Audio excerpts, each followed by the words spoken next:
Cigarette খেত, smoke করতো, আমরা ওই জেনারেশনটা দেখেছি।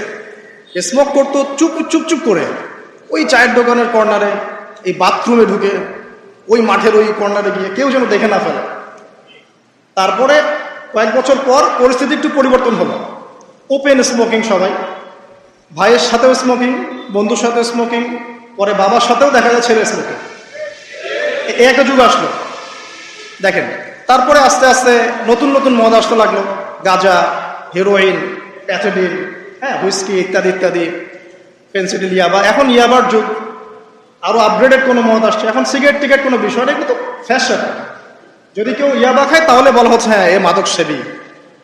আর বাই দ্য ওয়ে, আমাদের দেশে কিন্তু নিবন্ধিত 190টা বারও আছে, হ্যাঁ, এবং দেশি 204টা ব্র্যান্ড চলছে, আর বিদেশে 38টা ব্র্যান্ড চলছে। পারমিট পেয়েছে 85,070 জন। এবং এই মাদক সংশ্লিষ্ট এনজিও আছে প্রায় 76। 21 বছর হলে যদি কেউ পারমিটধারী হয় সে মদ খেতে পারে, কোনো সমস্যা নেই, এটা নাগরিক অধিকার আপনার।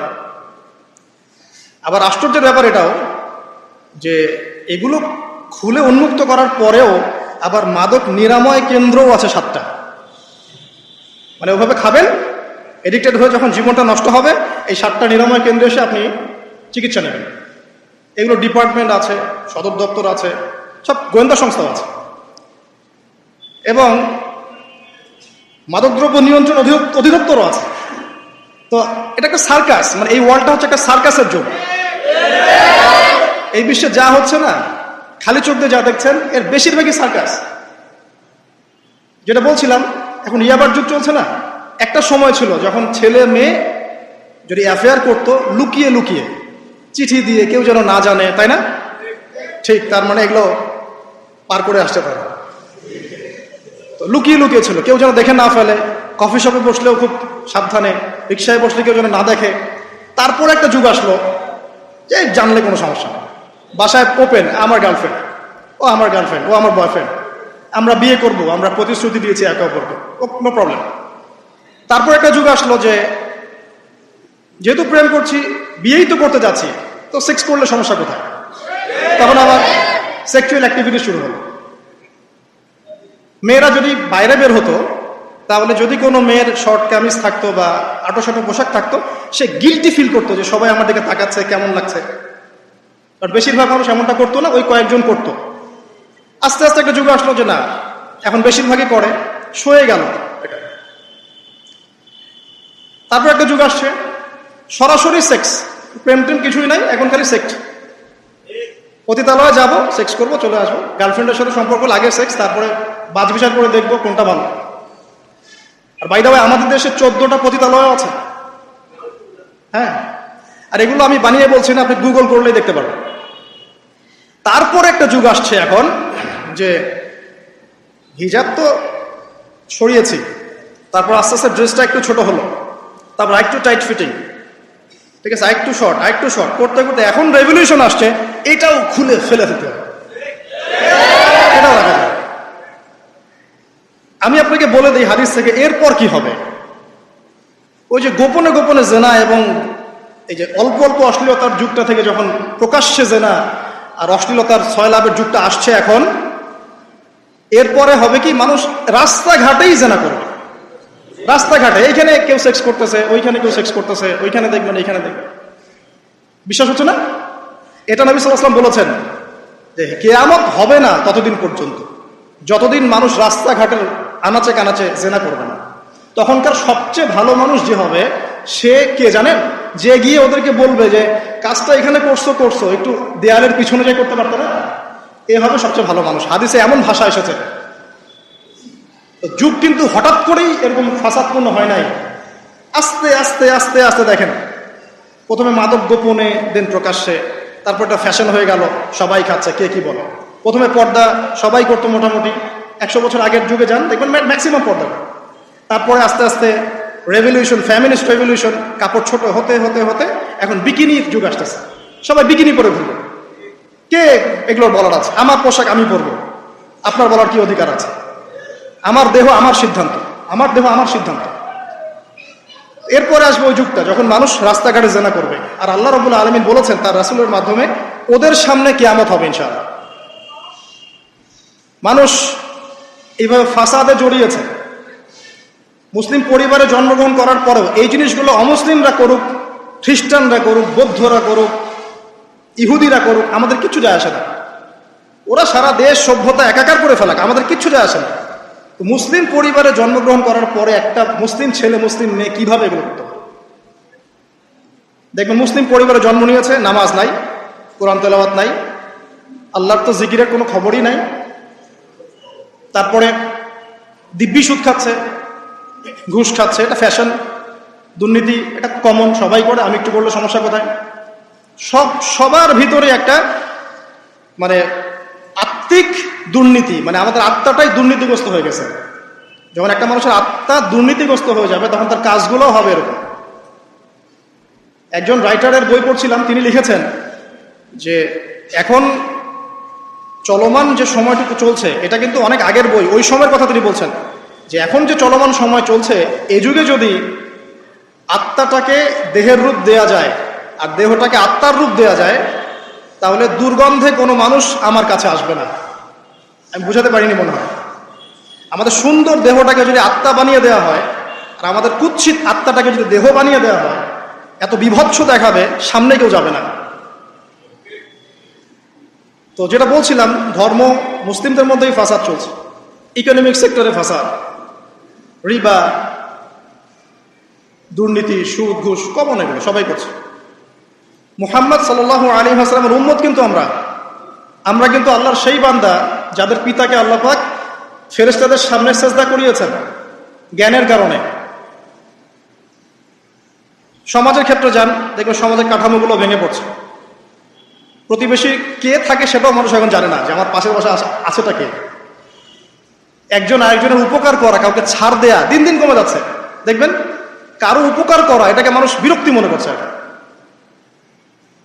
রাস্তাঘাটে চলবেন, কেউ ছাড় দিতে রাজি নয়, যে আপনার আগে যেতে পারবে সে সফল ভাবখানা, কেউ ছাড় দিতে রাজি নয়। রাস্তার নিচু থেকে উঁচু শ্রেণী পর্যন্ত কেউ অন্যের স্বার্থে নিজের স্বার্থ বিসর্জন দিব, ছাড় দিব, এটা চিন্তা করা যাচ্ছে না। সমাজের কাঠামো কিন্তু ভেঙে গেছে। রাস্তাঘাটে দেখবেন বেপরদামি, প্রিমিক্সিং, জেনা, অশ্লীল মুভিজ, সমাজের কাঠামো বলে কিছু নাই এখন। যা আছে একটা খোলস, ভিতর থেকে এটা পুরো পচে গেছে। কিন্তু পচলো কার কারণে? আমার কারণেই তো, আমার আপনার কারণেই পচেছে। তো কিভাবে হচ্ছে আমি সেদিকে যাচ্ছি। পলিটিক্সে যান, গ্লোবাল অ্যাফেয়ার্সে যান, ফাসাদ আর ফাসাদ। বিশ্ব নিয়ন্ত্রকদের এখন একটাই কাজ, যুদ্ধ বাঁধিয়ে দেওয়া আর অস্ত্র বিক্রি করা। কার কার মাঝখানে যুদ্ধ বাঁধাবে আর কোথায় কোথায় অস্ত্র বিক্রি করবে, এটাই টেন্ডেন্সি, কিচ্ছু না। মানুষের জীবনে কোনো মূল্যই নাই এদের কাছে। একটা বোমে যে ইয়েমেনের হাজার হাজার শিশু মারা যাচ্ছে, কোনো ফিলিংসই নাই। বাচ্চাগুলো মরে গেল, কি হয়েছে? মনে পিঁপড়া ডলে দিলে যেমন মানুষের কোনো ফিলিংস থাকে না, মানুষের জীবনের মূল্য এমন হয়ে গেছে। একে নবী সাল্লাল্লাহু আলাইহি ওয়াসাল্লাম এটা বলেছিলেন যে শেষ জামানে হারাজ বেড়ে যাবে। হারাজ মানে হত্যা। কাতেল যে হত্যাকারী সে জানবে না লিমা কাতালা, কি জন্য সে হত্যা করলো। মাকতুল সে জানবে না যে লিমা কুতিল, কি জন্য তাকে হত্যা করা হলো। আর নিয়ন্ত্রণ শক্তি যারা সমস্ত বিশ্বটাকে ওদের দাসত্বের মধ্যে আনতে চায়। আর এই দাসত্বের পথে একমাত্র বাধা হচ্ছে মুসলিমরা, বাকিরা তো আর বাধা না। এই কারণে মুসলিম সমাজের মধ্যে এগুলো বেশি বেশি ছড়িয়ে দেওয়া হয়েছে, পর্ন, জিনা, মাদক, এটা সেটা, যাতে করে মুসলিমদের আধ্যাত্মিক যে শক্তিটা এটা না থাকে। যখন আপনার কাছে আধ্যাত্মিক কোনো শক্তি থাকবে না তখন আপনি পরাজিত। তো সুদ ছড়িয়ে দিচ্ছে সারা ওয়ার্ল্ডে। সুদ কি আর বাংলাদেশ থেকে এসেছে? সুদ পশ্চিম থেকে আসছে। পর্নোগ্রাফি কি বাংলাদেশ থেকে আসছে? পশ্চিম থেকে আসছে। পৃথিবীর প্রথম পর্ন যে মুভি, এটা তৈরি করেছে ব্রিটেন, আমেরিকা। 7 মিনিটের ক্লিপস, ক্যালিফোর্নিয়া শুট করা হয়েছে। এবং তারপর আস্তে আস্তে সারা ওয়ার্ল্ডে ছড়িয়ে দেওয়া হয়। সারা বিশ্বে এই পর্নের বিজনেস হয় $97 বিলিয়ন প্রতি বছর, যার মধ্যে $12 বিলিয়ন প্রফিট করে আমেরিকা। খোলামেলা কথাগুলো, এটা ইন্ডাস্ট্রি একটা। এটা দিয়ে মুসলিম যুবকদের নৈতিক চরিত্রটাকে শেষ করে ফেলা হচ্ছে। আমাকে খুব ভালো মনে হচ্ছে, আপনাকে খুব ভালো মনে হচ্ছে, অমুক হুজুরকে খুব ভালো মনে হচ্ছে, চোখে এসব পড়ে নাই এমন একটা মানুষ খুঁজে পাওয়া যাবে না এই যুগে, এটা আমার বক্তব্য। ইল্লা মাশাআল্লাহ, ইল্লা মাশাআল্লাহ, যদি এমন কেউ থেকে থাকেন যে এইসব মানে কি বলবো ইন্টারনেট সেকশনের সাথে কোনো সম্পর্কই নাই, তার ব্যাপারটা হয়তো ভিন্ন। বাকি সবার চোখে এগুলো পড়ছে এবং এটা কমন। এবং এগুলো কিন্তু দিন দিন গ্রামে বাড়ছে বেশি। কারণ কি, শহরের মানুষ এগুলো দেখতে একটু অভ্যস্ত যে মেয়েরা এমনিই হাঁটে অমনেই হাঁটে, এরকমই ড্রেস পরে। আর গ্রামে তো এইসব কম ছিল। যখন গ্রামে এই পর্ন চলে গেছে তখন গ্রামের যুবককে আর কে ঠেকায়।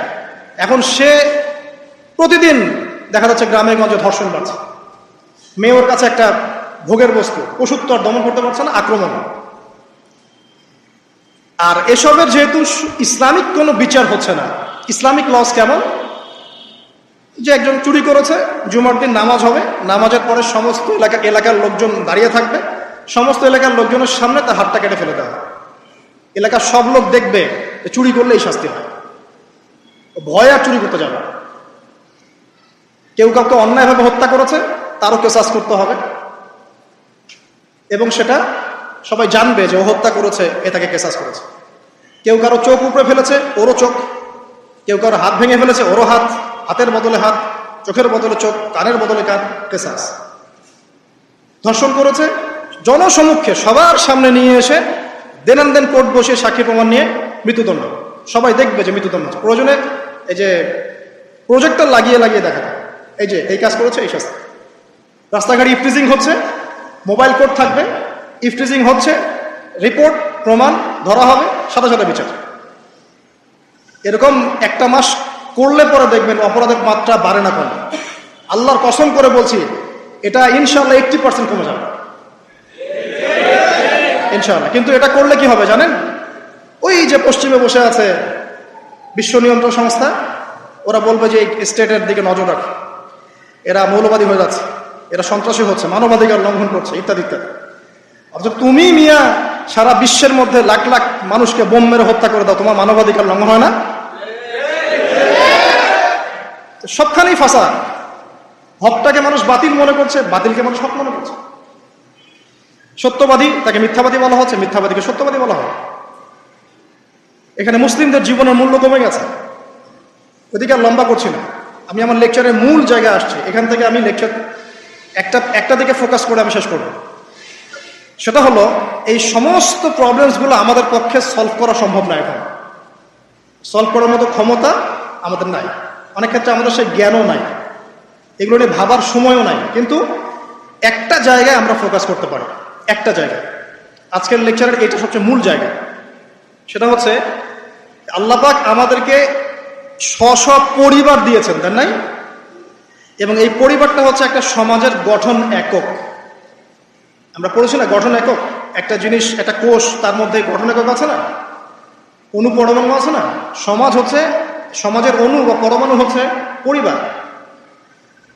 একটা সমাজে যদি 100টা পরিবার থাকে, তার মধ্যে যদি 90টা পরিবার সৎ হয়, আল্লাহওয়ালা হয়, ইসলামিক অনুশাসন মেনে চলে সত্যিকার অর্থেই, ইনশাল্লাহ ওই সমাজটা কিন্তু দেখবেন 8-10টা সমাজের চেয়ে ভালো থাকবে ইনশাল্লাহ। আর একটা সমাজে মনে করেন 100টা পরিবার আছে, 90টাই ইসলামের বিরোধী শক্তি, ইসলামের এগেনস্টে চলে, ইসলামের কোনো পরোয়া নাই, আল্লাহ পাকের হুকুম আহকামের 5 পয়সা পরোয়া নাই। ওই সমাজের অবস্থা নিঃসন্দেহে দুনিয়াতেও ধ্বংস হবে, আখিরাতেও ধ্বংস হবে। আর এই সমাজগুলোকে নিয়েই তো একটা রাষ্ট্র হয় নাকি? আর এইভাবে রাষ্ট্র নিয়েই তো বিশ্ব। তাহলে ক্ষুদ্রতম যে জায়গাটা, সেটা কি? পরিবার। এই জায়গায় আল্লাহ পাক আপনাকে কর্তৃত্ব দিয়েছেন।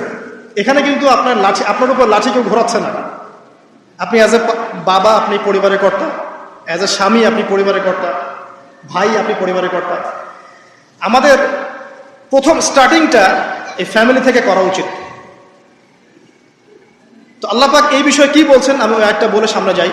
আল্লাহ পাক সূরা তাহরিমের মধ্যে 6 নম্বর আয়াতে বলেছেন যে ইয়া আইয়ুহাল্লাযীনা আমানু, হে মুমিনগণ। আমাদেরকে আল্লাহ পাক বলছেন, হে মুমিনগণ, কু আনফুসাকুম ওয়া আহলিকুম নার, তুমি নিজে জাহান্নামের আগুন থেকে বাঁচো। আগে নিজের চটকায় তুমি তেল দাও, নিজে জাহান্নামের আগুন থেকে বাঁচো। ওয়া আহলিকুম নার, তোমার যে পরিবারবর্গ আছে এদেরকে জাহান্নাম থেকে বাঁচাও। এই বাঁচানোটা কেমন দেখেন, আপনাদের বাসায় ছোট ছোট বাচ্চা কাচ্চা আছে না? আছে তো। একটা বাচ্চা যদি আগুন ধরতে যায়, ধরেন ও বোঝে না যে আগুন কেমন হবে, ছোট বাচ্চা, কয়লা ধরতে যাচ্ছে, হ্যাঁ, আগুন হাত দিতে যাচ্ছে, তো আপনি কি করবেন? আপনি তাকে সেভ করার চেষ্টা করবেন। সে যদি বলে না আমাকে ছেড়ে দাও, আমি ধরবই, আপনি প্রয়োজনে একটা থাপ্পড় দিয়ে হলে সরাবেন এখানে, তাই না? এটা হচ্ছে বাঁচানো। আপনি আপনার শিশুটাকে এই যে হাতে আগুন নেওয়া থেকে বাঁচালেন।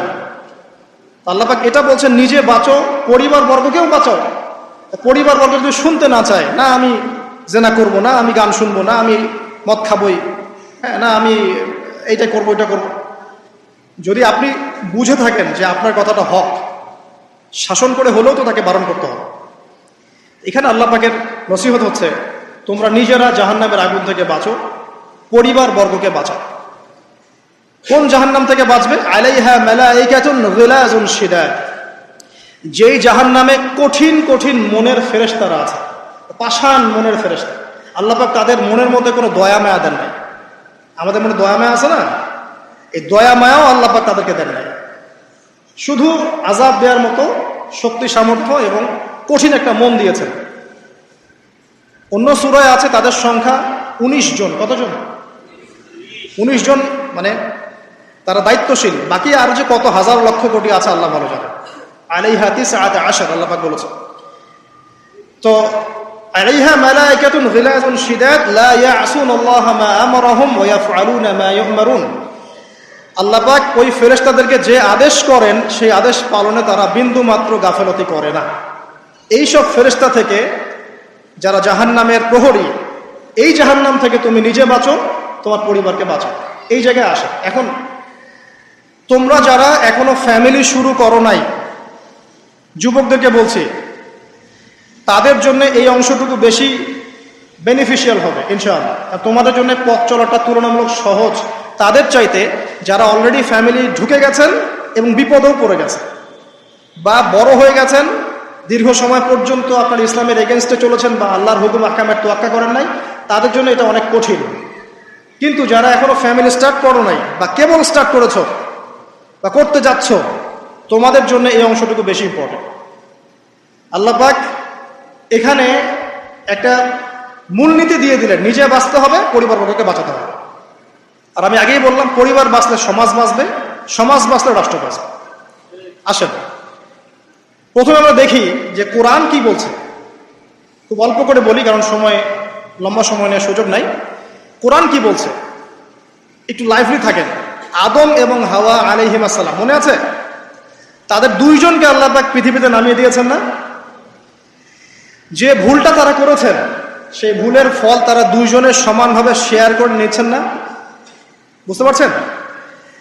আল্লাহর সীমা লঙ্ঘন করার পরে তাদেরকে যে আল্লাহ পাক নামিয়ে দিলেন পৃথিবীতে, এখন এই যে লম্বা সময় তাদেরকে পৃথিবীতে থাকতে হবে, পৃথিবীর এইসব ভোগান্তি পোহাতে হবে, হ্যাঁ, জান্নাতের সেই নাজ নেয়ামত থাকছে না, এই যে কষ্টের পথ চলা, এই পথ চলাতে কি স্বামী স্ত্রী একসাথে না? এভাবে যদি পরিবারের স্বামী এবং স্ত্রীরা তাদের জীবনের উদ্দেশ্যটা ফিক্স করতে পারে এবং সমস্ত বাধা বিপত্তিকে হাসি মুখে একসাথে ডিঙাতে পারে, পরিবারে শান্তি আছে। যদি না পারে, তাহলে বুঝবেন যে সে আদর্শ স্বামী ছিল না, অথবা সে আদর্শ স্ত্রী ছিল না। এখান থেকে শিক্ষা হচ্ছে, দুইজনের জীবনের উদ্দেশ্য একই রকম হতে হবে, দুইজনের লাইফের মিশন সেম হতে হবে, তখন আপনি পরিবারে শান্তি পাবেন ইনশাআল্লাহ। যদি না হয়, তাহলে আপনি বিয়ের মধ্যে ভুল করেছেন। অতএব এই জায়গায় নসিহতটা প্রথম নেন। তারপরে চলে আসেন নূহ আলাইহিস সালাম, মনে আছে না? তার একজন ছেলে ছিল, সে কি মুমিন ছিল? করেন নাই? সে কিন্তু মুমিন ছিল না, সে অস্বীকারী ছিল। তার নূহ আলাইহিস সালামের স্ত্রী, সে কি মুসলিম ছিল? চিন্তা করতে পারেন, একজন নবীর স্ত্রী মুসলিম নন, একজন নবীর ছেলে, তিনি আল্লাহর আদেশের পরোয়া করছেন না। আল্লাহ বলছেন লাইসা মিন আহলিক, এই ছেলে তোমার পরিবারের কেউ না। নূহ আলাইহিস সালাম বলছেন, হে আল্লাহ, সে আমার পরিবারের একজন, তাকে ক্ষমা করে দাও। আল্লাহ বলছেন লাইসা মিন আহলিক, সে তোমার পরিবারের কেউ না। নবী পরিবারের সদস্য হওয়া সত্ত্বেও লূত আলাইহিস সালামের স্ত্রী, সে কি জান্নাতি না জাহান্নামী?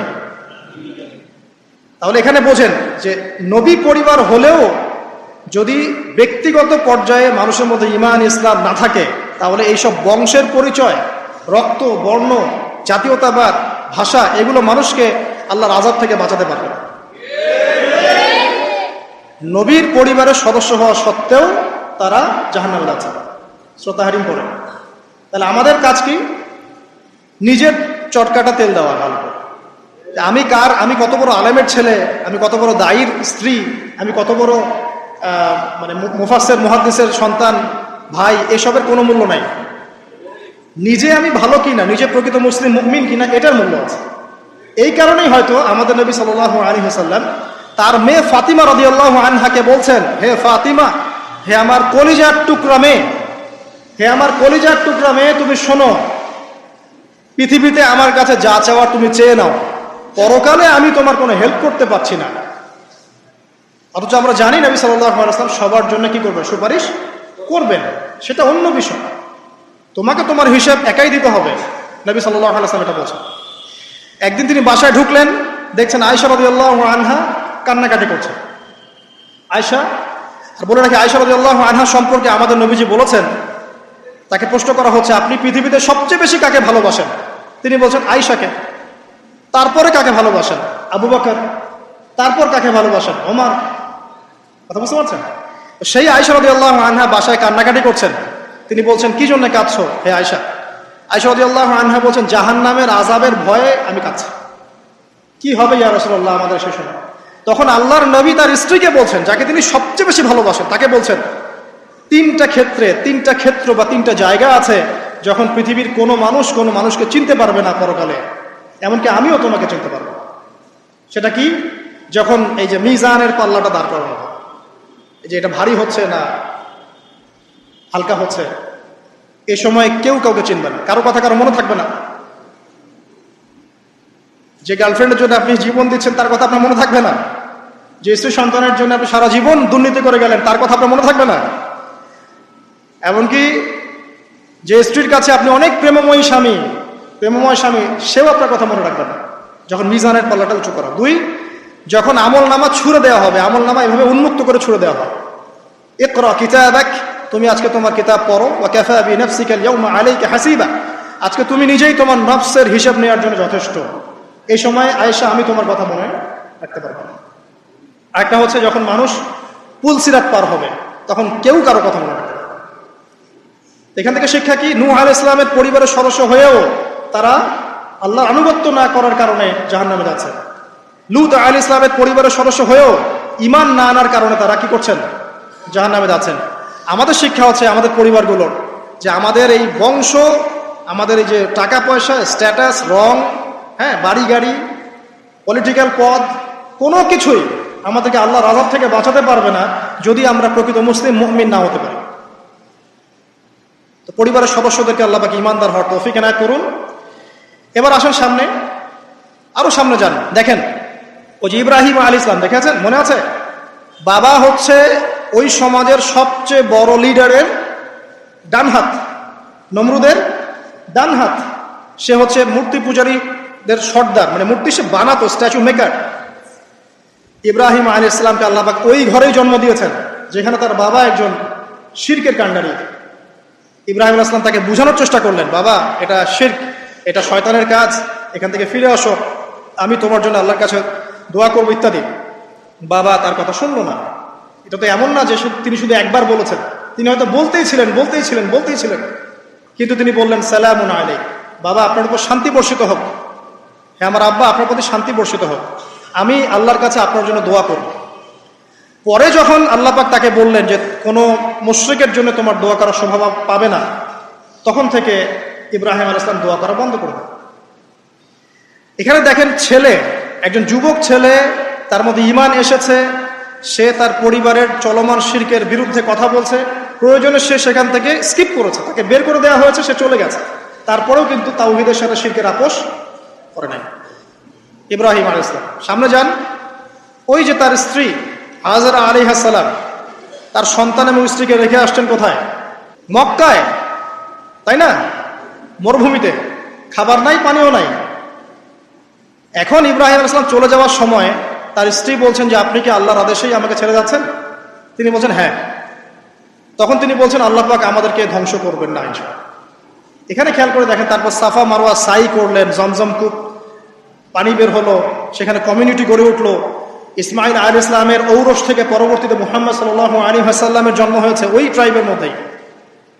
তো এখানে খেয়াল করেন, এই যে সন্তান ইসমাইল আলাইহিস সালাম, তিনি যখন একটু বড় হচ্ছেন তখন ইব্রাহিম আলাইহিস সালাম আসছেন, এসে বলছেন আমি স্বপ্ন দেখেছি, ইয়া বুনাই আমি স্বপ্ন দেখেছি, ইন্নী আরা ফিল মানামি আন্নী আসবাহুক, আমি স্বপ্ন দেখেছি আমি তোমাকে জবাই করছি, ফানজুর মাযা তারা, তোমার কি রায় আমাকে বলো। তো এখন ইসমাইল আলাইহিস সালাম বলছেন, কিশোর ইসমাইল, ইয়া আবাতি, হে আমার বাবা, ইফআল মা তু'মার, আপনি সেটাই করেন যা আল্লাহ আপনাকে আদেশ করেছে। সাতাজিদুনি ইনশাআল্লাহু মিনাস সাবিরিন, ইনশাআল্লাহ আপনি আমাকে সবরকারী পাবেন। কার কথা এটা? ইসমাইল আলাইহিস সালামের কথা। এখন খেয়াল করে দেখেন, ইসমাইল আলাইহিস সালামকে কিন্তু তার বাবা 24 ঘন্টা কাছে রেখে মানুষ করেন নাই। কারণ তিনি থাকতেন ওই যে প্যালেস্টাইনে, সেখানে আরেকজন স্ত্রী আছেন সারা আলাইহিস সালাম, আসা যাওয়া করতেন। মূলত তাকে মানুষ করেছে তার মা হাজারা আলাইহিস সালাম। যেই সবরকারী, আল্লাহর প্রতি তাওয়াক্কুলকারী মা বলেছিল, আল্লাহ যদি আপনাকে আদেশ করে থাকেন আমাদেরকে ছেড়ে যাওয়ার জন্য, সেই আল্লাহ আমাদেরকে ধ্বংস করবেন না। ওই যে তাওয়াক্কুল, ওই যে সবর, তার গর্ভ থেকে আল্লাহ পাক জন্ম দিয়েছেন ইসমাইল আলাইহিস সালাম। যেমন মা তেমন সন্তান, যে সন্তান বলছে আমাকে জবাই করতে যদি আল্লাহ পাক আদেশ করে থাকেন আপনি করেন। তো ঘরের মধ্যে স্ত্রীরা, আমাদের ঘরের স্ত্রীরা যদি হাজেরা আলাইহিস সালামের মতো না হতে পারে, সবরকারিনী এবং আল্লাহর প্রতি তাওয়াক্কুলকারিনী, আমাদের বোনেরা, আমাদের মায়েরা যদি হাজেরা আলাইহিস সালামের মতো সবরকারিনী হতে না পারে, আল্লাহর প্রতি তাওয়াক্কুলকারী হতে না পারে, তাহলে তাদের গর্ভ থেকে কোশ্চিন কালেও ইসমাইলের জন্ম হবে না। কথা বুঝতে পারছেন? তাদের গর্ভ থেকে কোশ্চিন কালেও ইসমাইলের মতো সন্তানের জন্ম হবে না এবং ইসমাইলি প্রজন্ম গড়ে উঠবে না। এই জন্যই আপনি তাকিয়ে দেখেন, ম্যাক্সিমাম পরিবারের সন্তান এখন বেলাইনে চলে গেছে। কারণ কি জানেন? মায়ের সমস্যা আছে। শুধু বাপেই সমস্যা থাকে না, মায়েও সমস্যা থাকে। মায়ের ফিতরাত সন্তানের মধ্যে চলে আসে। তো নারীরা যদি আল্লাহর আনুগত্যশীলা না হয়, মুমিনা মুসলিমা, 5 ওয়াক্ত নামাজ পড়া, লজ্জাস্থানের হেফাজত করা, খাস পর্দা করা, হ্যাঁ, স্বামীর আনুগত্যকারী, প্রেমময়ী, তারা যদি না হতে পারে, সবরকারিনী, তাওয়াক্কুলকারিনী, তাহলে ওই মায়েদের গর্ভ থেকে আপনি ইসমাইলের মতো সন্তান কিন্তু পাবেন না। ইল্লা মাশাআল্লাহ, ইল্লা মাশাআল্লাহ। আরো সামনে যান, দেখেন নবী মুসা আলাইহিস সালাম একজন ব্যক্তিকে একটা ঘুষি দিয়েছেন, সেই ব্যক্তি ওইখানে স্পট ডেড। আর ফেরাউনের লোকজন তাকে ধাওয়া করছে। মুসা আলাইহিস সালাম মিশর থেকে চলে গেলেন মাদিয়ান নামক জায়গায়। মাদিয়ানে আরেকজন নবী আছেন, তার নাম হচ্ছে শুআয়ব আলাইহিস সালাম।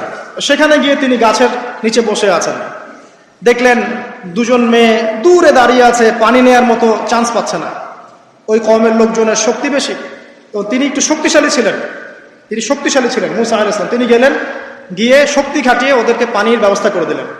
দিয়ে আবার সেই গাছের এখানে এসে বসলেন, বসে আল্লাহর কাছে দোয়া করছেন, রব্বি, হে আমার রব, লিমা আনজালতা ইলাইয়া মিন খাইরিন ফাকির। এখানে কিন্তু তার কোনো গৃহ নাই, থাকার জায়গা নেই, খাওয়ার কিছু নাই, কোনো পরিচিত কেউ নাই, একদম নিঃস্ব, শূন্য হাতে হাত উঁচু করে আল্লাহর কাছে বলছেন, রব্বি ইন্নী লিমা আনজালতা ইলাইয়া মিন খাইরিন ফাকির। হে আল্লাহ, আপনি আমার উপর যে অনুগ্রহটা বর্ষণ করবেন, আমি এর জন্য ভিখারি হয়ে বসে আছি। এবার আল্লাহ পাক ওই একটা মেয়েকে পাঠালেন। ওই মেয়েটা আসলো লাজুক ভঙ্গিতে, লজ্জাশীলতা, চোখ নিচু করে।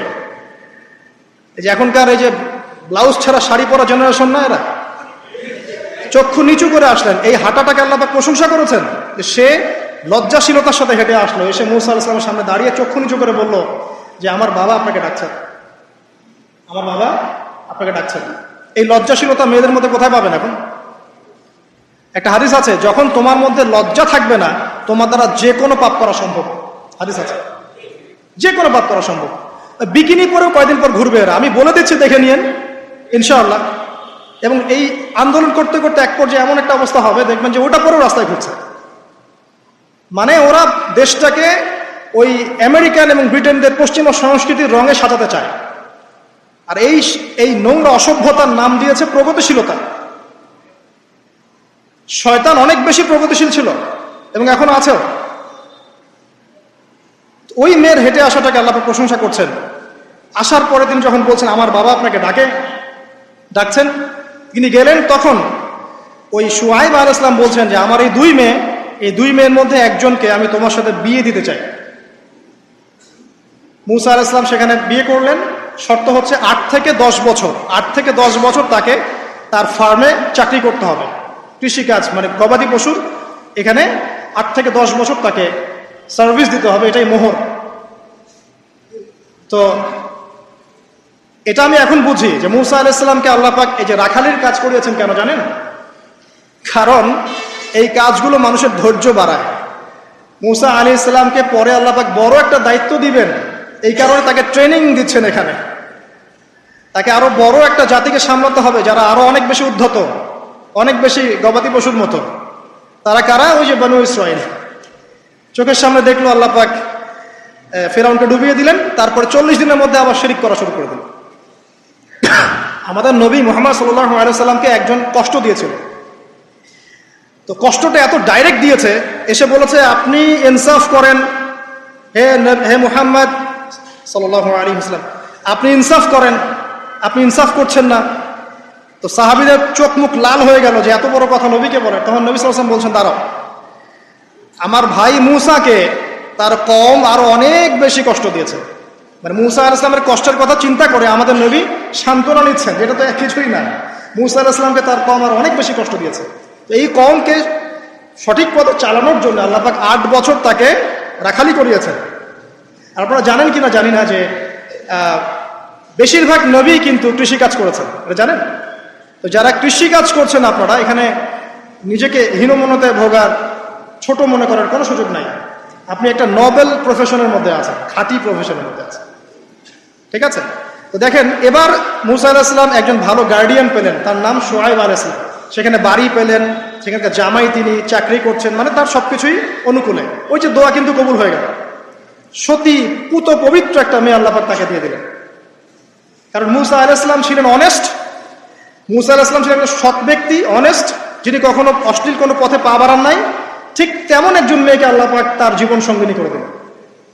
তাই আমাদের শিক্ষা হচ্ছে, আমরা যদি নিজেদেরকে পবিত্র রাখতে পারি, তোমাদেরকে বলছি, ইনশাআল্লাহ তুমি তোমার জীবনে পুত পবিত্র নেককার স্ত্রী পাবে।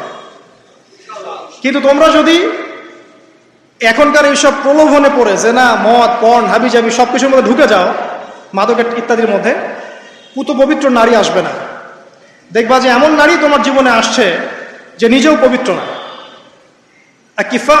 আল্লাহ পাক ব্যালেন্স করেন সবসময়, ইল্লা মাশাআল্লাহ। শুধু তাই নয়, শুআয়ব আলাইহিস সালামের মতো একজন গার্ডিয়ান তিনি পেলেন, যিনি তাকে দিনের পথে হেল্প করলেন। পরবর্তীতে মূসা আলাইহিস সালাম নবী হলেন। এখান থেকে একটা প্রমাণ আছে, দলিল, সেটা হলো বাড়ির গার্ডিয়ান যদি দিনদার হয়, শুআয়ব আলাইহিস সালামের মতো সাপোর্টিং হয়, পরিবারবর্গকে দিনের জন্য সাপোর্ট করছে, সেই পরিবারের মধ্যে শান্তি আসবে ইনশাআল্লাহ। এবং সেই পরিবারের যুবকরা সৌভাগ্যবান, যুবতীরাও সৌভাগ্যবান, সেই পরিবারের সন্তান সন্ততিরা সৌভাগ্যবান। তাই পরিবারের গার্ডিয়ান যারা আছেন, আজকের খুতবা শুনছেন, আপনারা সাপোর্টিভ হন, পরিবারকে দিনের ক্ষেত্রে সাপোর্ট দেন, একটা ভালো প্যারেন্টিং করেন, মানে সন্তানদেরকে সুন্দর প্যারেন্টিংসের মধ্যে নিয়ে আসেন। আসুন সামনে যাই, এবার একটু কনক্লুশনের দিকে যাচ্ছে, আসেন। তো কোরআনের পরতে পরতে এরকম দলিল আছে। আরো দেখবেন, ইয়াকুব আলাইহিস সালাম মৃত্যুবরণ করছেন, সন্তানদেরকে ডেকে বলছেন যে আমার পরে তোমরা কার ইবাদত করবে। মানে তিনি কনসিয়াস যে আমার পরে বাচ্চা কাচ্চারা আবার যেন বিভ্রান্ত হয়ে না যায়, তোমরা কার ইবাদত করবে ডেকে বলছেন।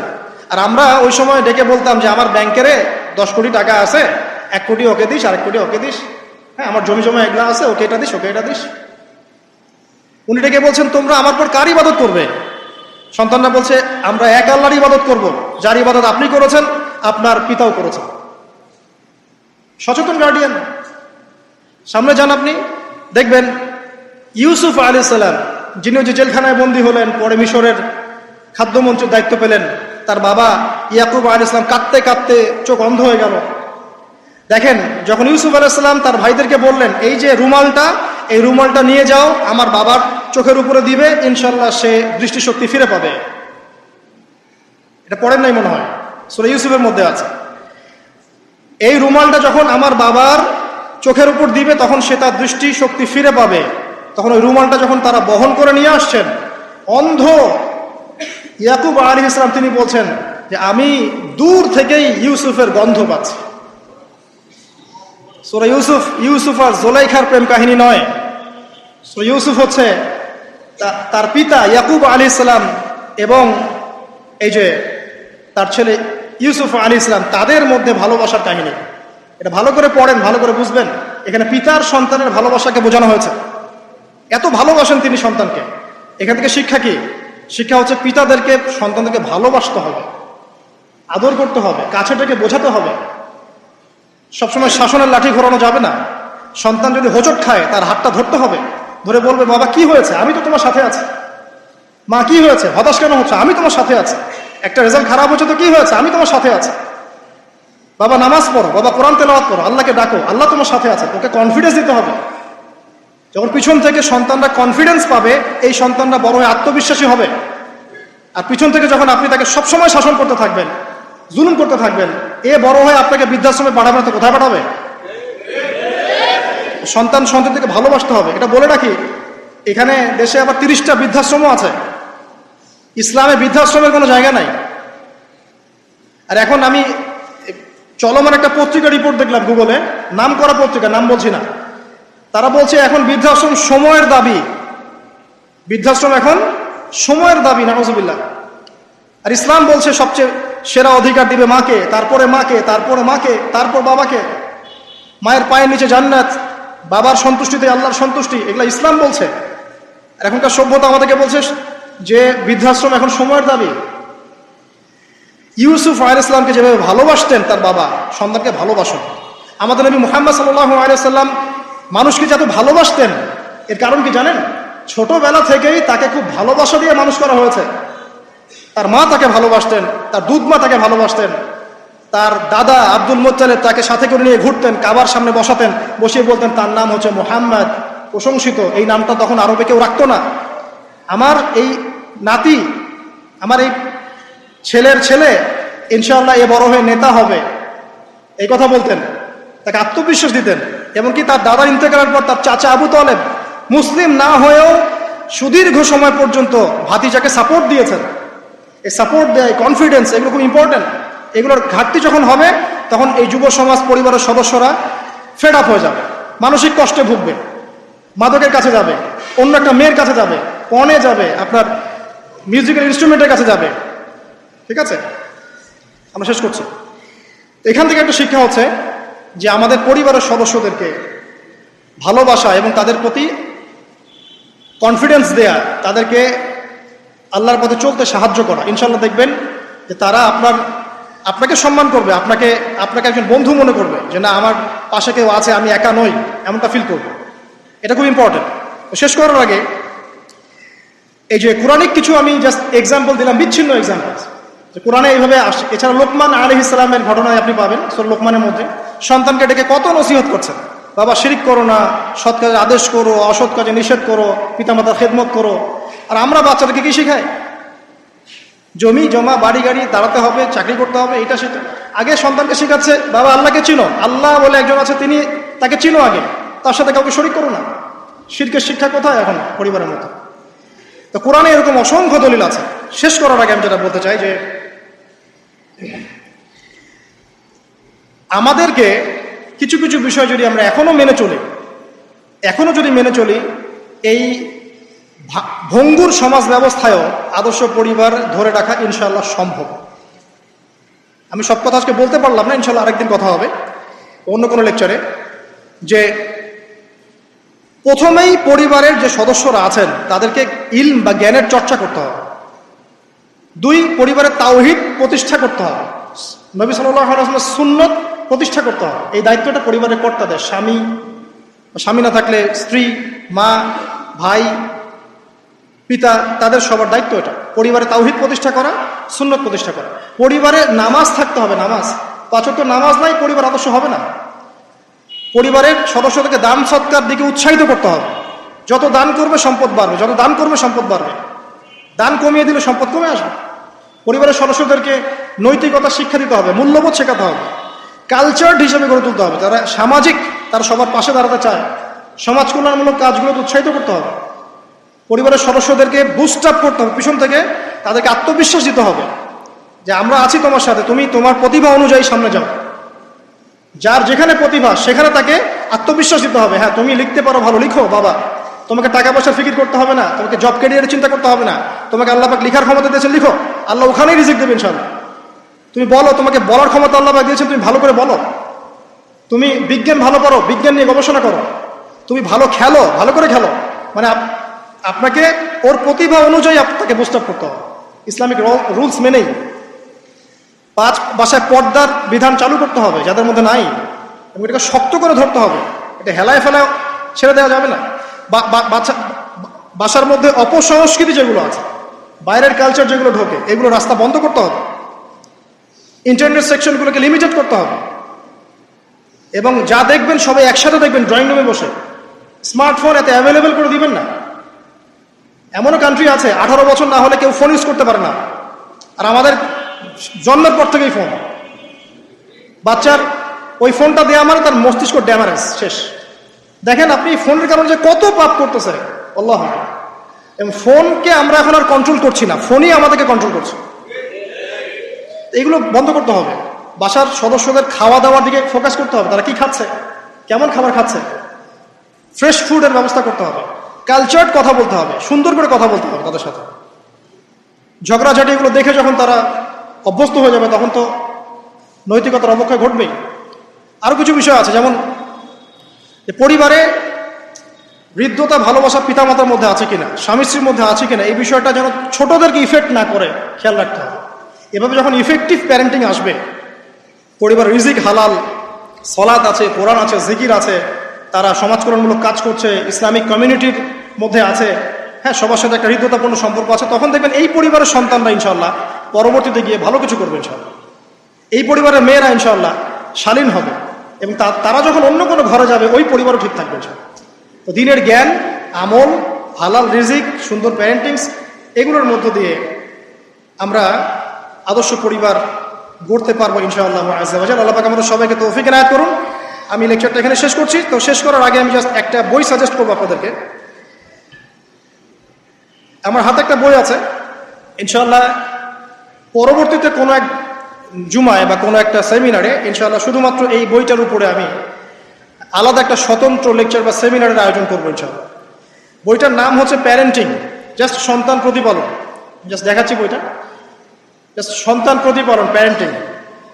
এটা বলছি না যে এটা ইসলামিক মূলনীতি এখানে একপেশেভাবে উপস্থাপন করা হয়েছে, এমন নয় বিষয়টা। কারণ সমস্ত পরিবেশ পরিস্থিতি সাথে মিলিয়ে এ যুগে কিভাবে আপনি একজন সফল পিতা হবেন, সফল মা হবেন, সন্তানকে কিভাবে প্রতিপালন করবেন, এই বিষয়গুলো এখানে সুন্দর করে দেওয়া আছে। বইটা আপনারা কিনতে পারেন, আল্লাহ পাক আপনাদেরকে তৌফিক দান করেন। এগুলো আমি আমার নিজে থেকেই বলছি, এটা বলতে আমাকে উৎসাহিত করেন, আমি নিজে থেকেই বলছি, বইটা আমি পড়েছি, ভালো লেগেছে। তা আমরা দোয়া করি আল্লাহ পাক আমাদের সবাইকে আদর্শ ইসলামিক পরিবার গড়ে দিন, আমিন। এবং যারা এখনো পরিবারে যায় নাই তাদেরকে আল্লাহ পাক সুন্দর, দিনদার, পবিত্র, নেককার স্ত্রী আল্লাহ পাক দান করুন। আমরা দোয়া করি যারা পরিবার গঠন করে ফেলেছেন এখন, তাদের মধ্যে যে ভুল ত্রুটিগুলো হচ্ছে এগুলোকে সংশোধন করার তৌফিক আল্লাহ পাক দান করুন। পরিবারের মধ্যে দ্বীনি জ্ঞানের চর্চা আল্লাহ পাক বাড়িয়ে দিন। পরিবারের মধ্যে তালিমের ব্যবস্থা করুন, পরিবারে হৃদ্যতা ভালোবাসার ব্যবস্থা করুন, বন্ধন শক্তিশালী করুন। আরো বলবো যে পরিবারের মধ্যে হালাল রিজিক আল্লাহ পাক ঢুকিয়ে দিন, হারাম থেকে বাঁচান। পরিবারে কোরআনের একটা চর্চা যেন প্রবাহমান থাকে, আল্লাহ পাক সেই তৌফিক সবাইকে দান করুন। আল্লাহ পাক আমাদের আপোষে যে ইখতিলাফগুলো, ভুল বোঝাবুঝিগুলো, এগুলো থেকে আল্লাহ রাব্বুল আলামিন আমাদের এই পরিবারগুলোকে হেফাজত করুন। যখন পরিবার সুন্দর হবে ইনশাআল্লাহ তাআলা সমাজটা ভালো হবে। সমাজ যদি ভালো হয় ইনশাআল্লাহ তখন সত্যিকারের একটা সোনার বাংলা আমরা পাবো ইনশাআল্লাহ। আল্লাহ পাক আমাদের সবাইকে চলমান যাবতীয় ফিতনা থেকে হেফাজত করে কোরআন এবং সুন্নাহর অনুসারী বানিয়ে দিন, আল্লাহুম্মা আমিন। আজকে সময় সংক্ষিপ্ততার কারণে আমি লম্বা করতে পারছি না, আমি এখানেই আলোচনা শেষ করছি। আকুলু কাউলি হাযা আস্তাগফিরুল্লাহু লি ওয়া লাকুম ওয়া লিসাইরিল মুসলিমিন। বারাকাল্লাহু লানা ওয়া লাকুম বিল আয়াতিল হাকীম। ইন্নাহু তাআলা জাওয়াদুন কারীমুন বাররুফুর রহিম।